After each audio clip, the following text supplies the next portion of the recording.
Hey aspirants, welcome to Insights IAS initiative. The first topic is going to be about eradicating the TB tantrums. That is, as you can see here, there were many articles that had come up in multiple papers. We'll first analyze a particular report which had come from WHO last month and quickly note down the statistics as they would be of a great help to you when you are writing any answers related to communicable diseases in India.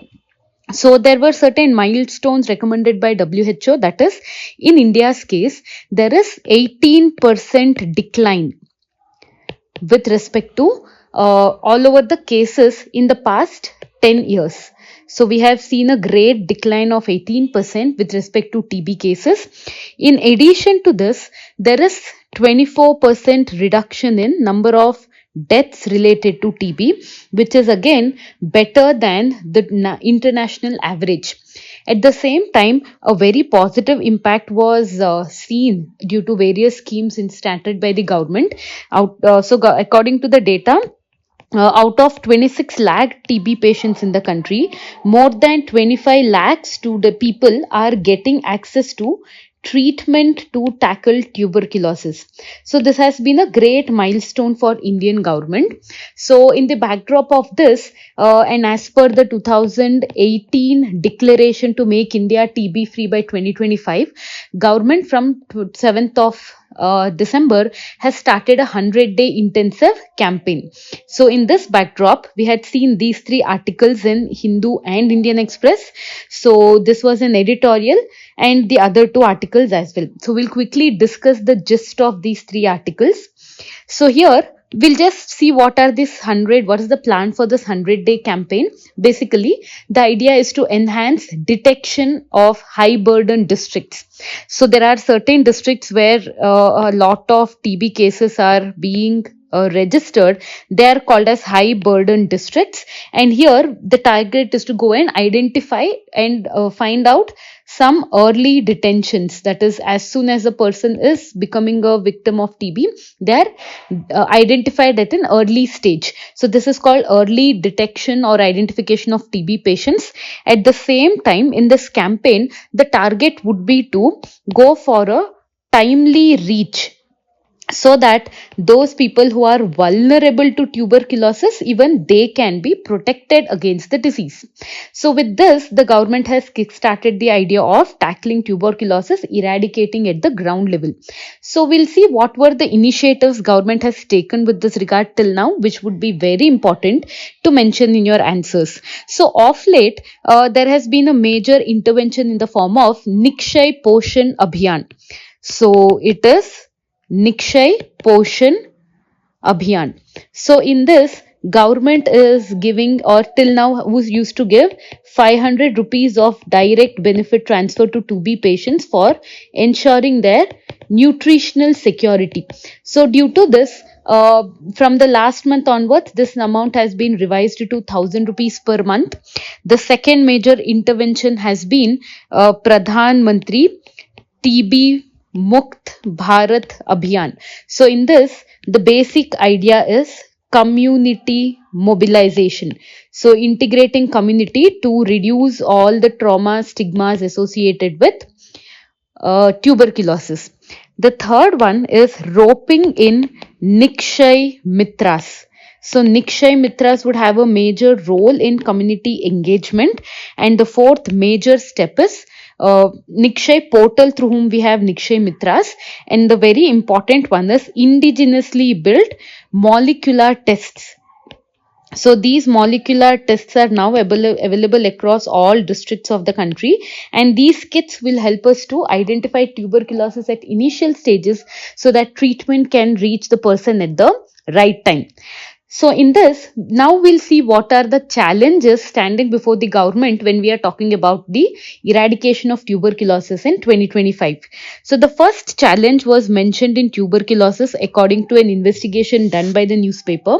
So we'll look at this through a statistics or a data fact that had come. So there is a major concern that despite identification of patients, There need to be proper timely treatment and medications that need to be given, but unfortunately of late there is a dipping supply in tuberculosis related drugs. So if you see here, 26% of TB cases are in India. These are the high burden states, so nearly 50% people face the risk of death due to tuberculosis. So there is a mechanism in which tuberculosis drugs are maintained as a buffer stock in district, state, and national levels.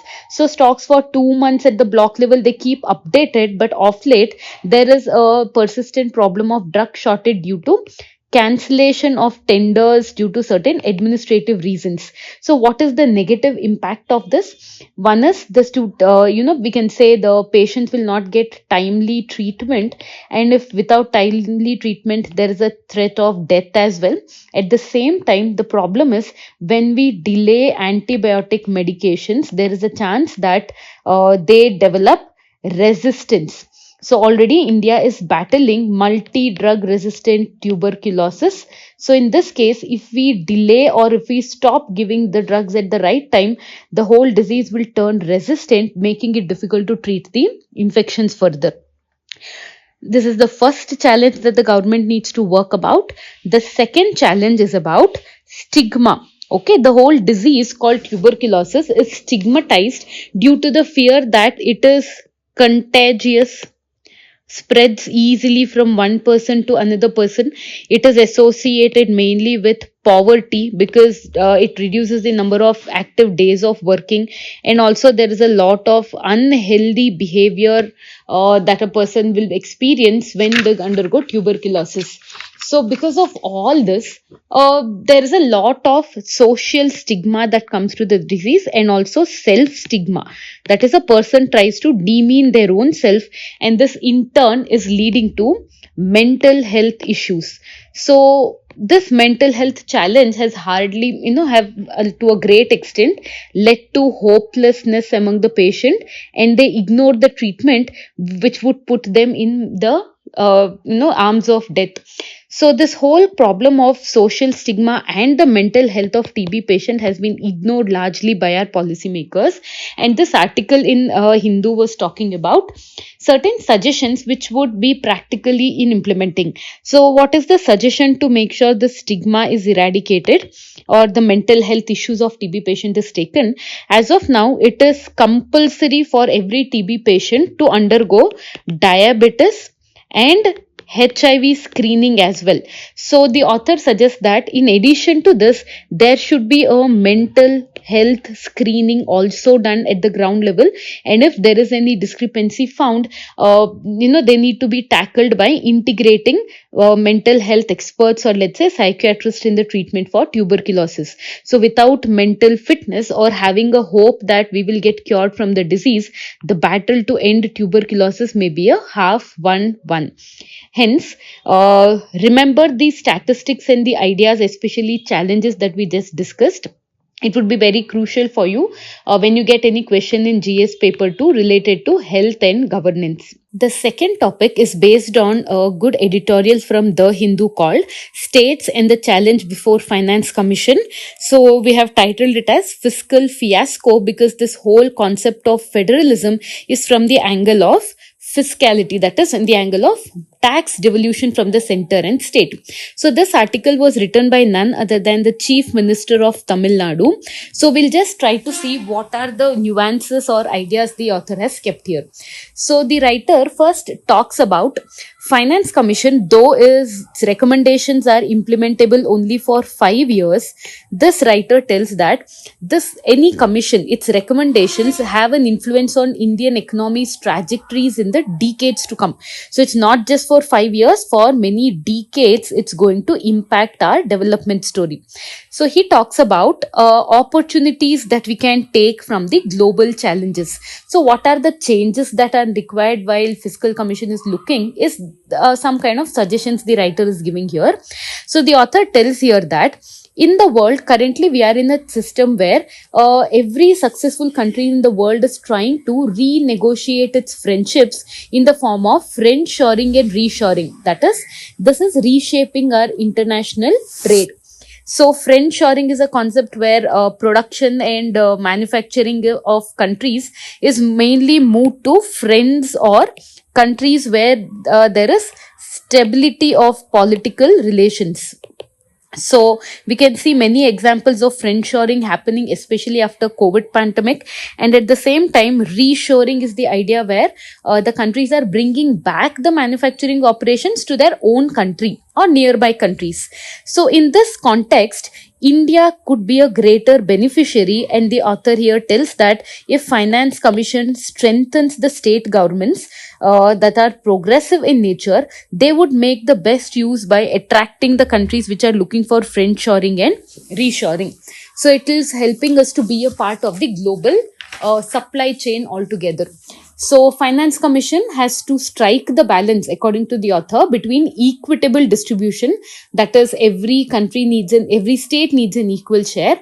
At the same time, he talks about giving incentives to those states that are high performing. Correct. The second one is a kind of complaint, or we can also put it as a kind of problem that has come up in the recent years. That is, there is a gap between objectives of the Finance Commission and the real outcome at the ground level. So if we see that 41% of the money that is given from the vertical devolution, by the time it reaches the share states, actually it is only 33%. So why this is happening? This is because of union's imposition of certain cess and surcharges on this amount. So the author here tells that there is a need to increase the state's share in the revenue. Okay, so why is this coming as our third point here. So as the author here is telling, there are many challenges that the state governments are facing, because the amount that is coming to the state governments, many of them are quite less despite more responsibilities that they have to follow, whereas the allocation has been very less despite the developmental requirements of the state government. So here there is the chief minister in this case tells that there is a huge strain on state resources because there are many centrally sponsored schemes. So in this, the state government also have to give their share, which is increasing day by day. At the same time, the money allocated to the states are coming down, so there is a lot of fiscal imbalance within the state. As a solution, the author here tells that instead of 41%, there should be 50% devolution of the gross central taxes. So this will not only give autonomy to the states to spend the amount, at the same time they'll help the states to focus on state relevant or locally relevant topics rather than imposing schemes that may not be suitable to all the states in the same way. So this fourth or the important suggestion that the author is talking about here is with respect to horizontal division. So larger national pie, that is, if we take this as the whole tax revenue of the center, from the 41% that the states are getting, the idea should be that instead of 41, we should increase this amount. So what is the idea of increasing the amount? So larger the national pie, we can focus on more equitable distribution that provides greater share for all these states here. So the author talks about a methodology change here. What is the new methodology they are suggesting? It is that there is a need for a new methodology which would focus on progressive resource allocation. Remember this term, progressive resource allocation. So it means more progressive money or more amount would be given to those states that are better performing economically and in other social parameters, so that these states are encouraged to perform the same in the coming years. So here the author also draws our attention to the challenges faced by these progressive states. So one of the major challenges they are talking about is demography. That is, as we have seen, there is a fall in birth rate. In many states, there is an issue of total fertility rate dropping below the replacement level of population. Thus, the median age in these countries are higher, in these states are higher than the national average age. So, as a result of which, the consumption-based tax revenue is going to come down. So, the CM is drawing the attention that growing old before becoming richer. So they will get trapped in something called as a middle income trap. At the same time, the whole states that we are talking about, the progressive states like Tamil Nadu, they are also facing a problem of rapid urbanization. So, though by 2030 the national average is going to be 37%, it would be more than 52% of Tamil Nadu already being in the urban area. So this would bring a lot of infrastructural challenges that need to be considered. Hence, the author talks about a sound policy for the 16th Finance Commission, so that they can do justice to all the states that are performing, not just by contributing taxes, but also to grow and become a part of the India's organic growth story. The next article is about the digital governance idea called Pragati. So you would have seen in the newspapers that there is a report recently published by an international university about Pragati system, where more than 340 projects have been successfully accelerated with total investment capacity of $205 billion. So there was a very interesting article that in Indian Express where a dimension of RBI was explained. So RBI says that every single rupee that is spent on infrastructure will give us a return of minimum 2.5 to rupees 3.5 on GDP growth rate. So this feature you can remember to justify the statements or questions where why infrastructure needs a boost in the country and how it would contribute to our economic growth. So here the whole scheme of Pragati you would have already read focuses on 4 major parameters. So remember them to use in your governance GS paper 2.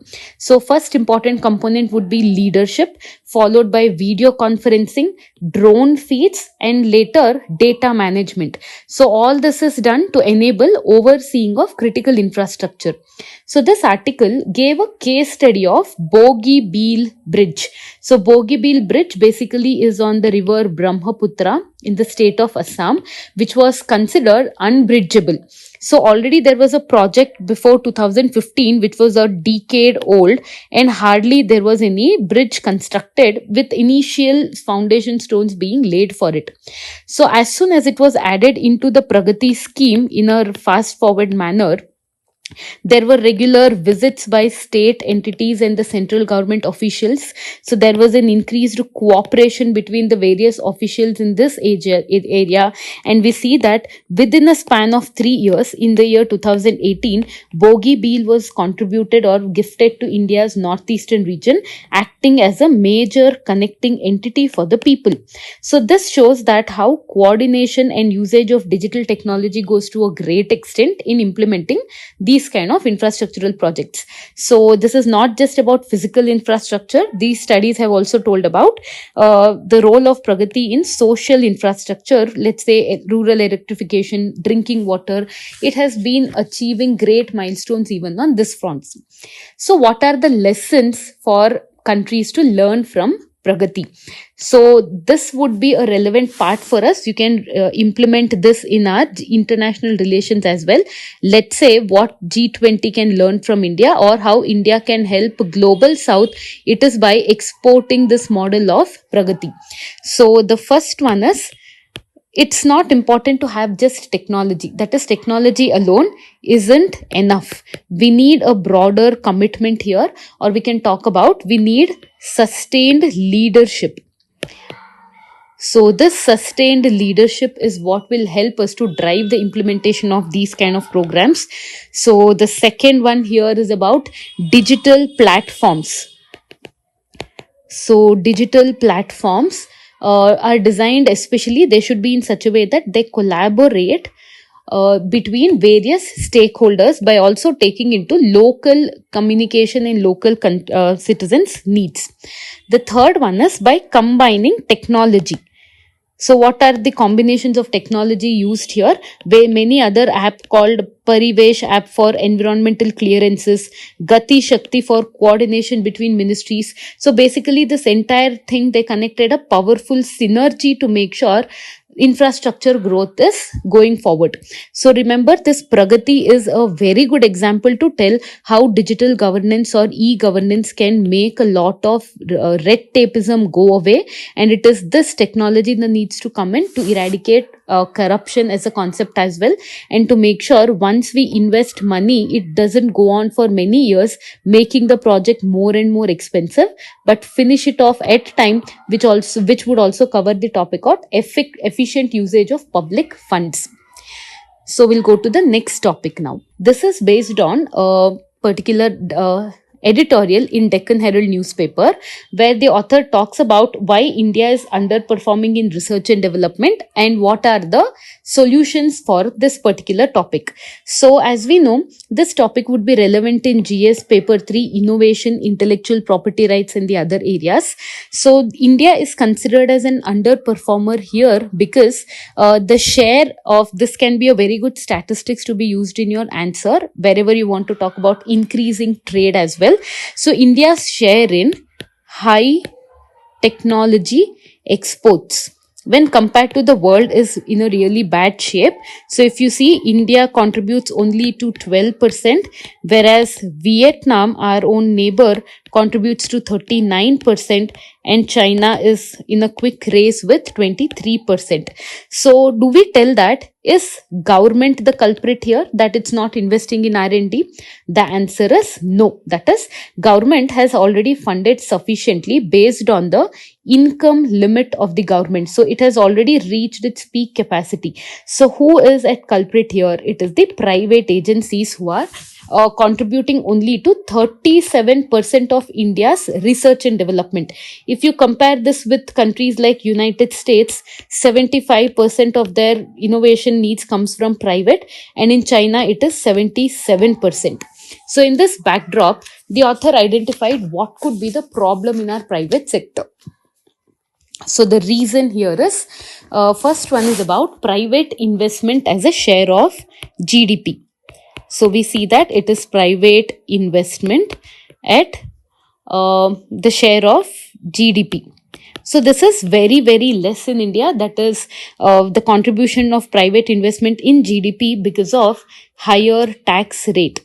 The tax rate is extremely high, lack of precision in the taxation structure, or we can say there is frequent changes in the taxation structure which discourages the private investment.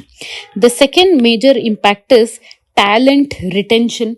So, there are many top talented persons in India, but we fail to retain them in the country.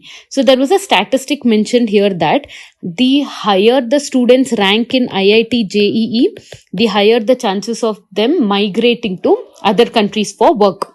So this is somewhere we lack, where these talents give R&D importance to other countries, but India gets defeated in the idea. The third one is restrictive regulations. This is about tariffs and non-tariff barriers, because of which Indian firms' access to cheaper input in global value chain, it cannot be utilized. And the fourth important thing is there is complexity, or let's say lack of coordination between the three entities here, because of which the fund movement or regulation is not happening. So this complexity analysis, once we do, we get to know that what could be the positive leveraging points that India can utilize. So the first one, according to authors, is corporations. Okay, corporations. So what can be done with the corporations here? We can make some enabling policies, environment where the private agencies or corporations can be attracted to invest. So let's say we have a certainty in the track structure, or we have some bilateral investment treaties where we can sign such kind of deals with the corporations to attract them to invest in India. The second one would be universities. So where the talent is actually created. So there is a need to tap intellectual capital in India. So special fellowships, monetary benefit is already being done, but needs to be teamed up with facilitating international collaborations. Let's say that some Indians are working in international universities. They need some seamless contact with Indians working here. And that is the bond we need to create through technologies. So the third one is research and development tax incentives. That is, we can talk about collaborating with geopolitically closer partners like Quad, who can invest in India in enabling us to transfer the technology. So these were the solutions given to the idea of increasing innovation in India and to boost our innovation and the job created around this. So, with this, we would move to the last topic of the day, which would be very relevant for our GS papers as well as our lives as UPSC aspirants. In a world fractured by war, conflict, and growing stress, peace often feels like distant dream. We see nations divided, mind restless, and hearts burdened. But what if the answer wasn't out there, but within us? So, thousands of years ago, India gave the world the practice of meditation, a simple yet profound way to connect with inner peace. Today, this ancient wisdom is more relevant than ever before. So there's a good news for all of us Indians and especially the UPSA aspirants, because United Nations General Assembly has unanimously adopted a resolution to declare December 21st as World Meditation Day. So before we discussed further about the topic of meditation, let's quickly look into how its importance is for us in the UPSC examination. So basically for us in the GS paper 1, we talk about Indian culture. So meditation is nothing but it's a way of propagating Indian traction and Indian idea of yoga and vipassana. So in your prelims as well, you can focus on these two aspects as we can expect a question around this. So in GS paper 2, this would be of a very important relevance in international relations. So if you see, meditation has no boundaries. It helps a person to calm one's mind, which is the idea that India would propagate as a part of her spiritual diplomacy. So, and make this as a meaningful association with different countries.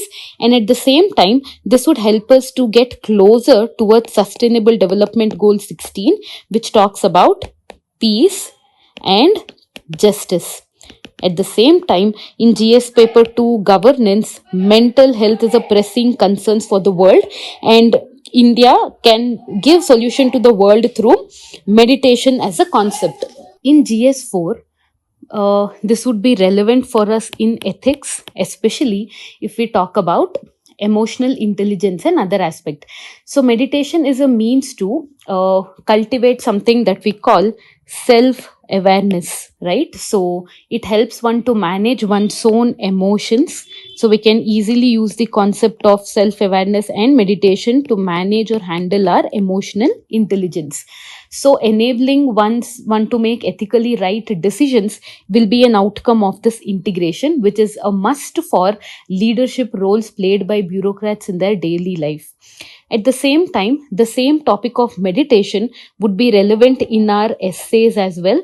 We have seen that UPSC in the past has asked an essay called "An Unexamined Life is Not Worth Living."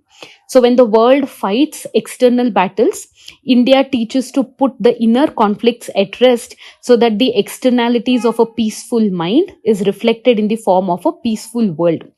So 21st December is not just going to be a day, but a step towards building a compassionate world altogether. So we can end today's session with a very powerful quote which tells that heal within to heal the world. Stay tuned with us for more such information for your answer writing. Meet you in the next episode. Thank you.